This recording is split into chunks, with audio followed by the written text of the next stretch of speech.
वर्धा जिल्ह्यातील पुलगाव नगरपालिकेच्या विशेष सभेत विद्यार्थ्यांच्या शैक्षणिक प्रगतीसाठी महत्त्वपूर्ण निर्णय घेण्यात आला आहे।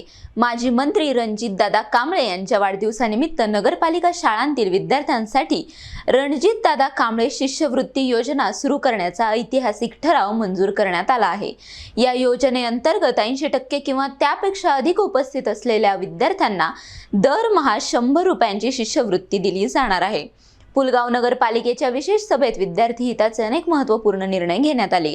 या योजनेचा उद्देश नगरपालिका शाळांमधील विद्यार्थ्यांना शिक्षणासाठी आर्थिक आधार देणे, शाळेतील उपस्थिती वाढविणे आणि गुणवत्तापूर्ण शिक्षणासाठी प्रोत्साहन देणे हा आहे। शिष्यवृत्तीची रक्कम थेट विद्यार्थ्याच्या आईच्या बँक खात्यात जमा केली जाणार असल्याने योजनेत पारदर्शकता राखली जाणार आहे। याशिवाय नगरपालिका शाळांतील अधिकाधिक विद्यार्थ्यांनी शिष्यवृत्ती परीक्षेत सहभागी व्हावे यासाठी परीक्षेचे संपूर्ण शुल्क ही नगरपालिका भरणार आहे।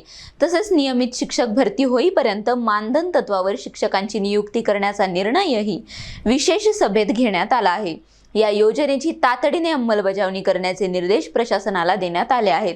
यावेळी नगराध्यक्ष कविता ब्राह्मणकर यांनी शिक्षण क्षेत्रातील हा निर्णय विद्यार्थ्यांच्या उज्ज्वल भवितव्यासाठी महत्त्वाचा ठरेल असा विश्वास व्यक्त केला।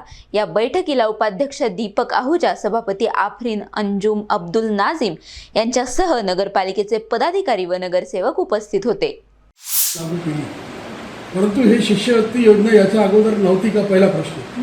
दुसरा प्रश्न असा की हे अचानक कसे काय आपल्या डोक्यात आलं की शिष्यवृत्ती करायचं? शाळेमधली संख्या कमी होती, त्यामुळे मुलांना आपल्याकडे कशा शाळेत वळविण्यात यावे त्यासाठी मुले येणार आणि मुलाची संख्या वाढणार, त्यासाठी ही शिष्यवृत्ती आपण ठरवण्यात आली।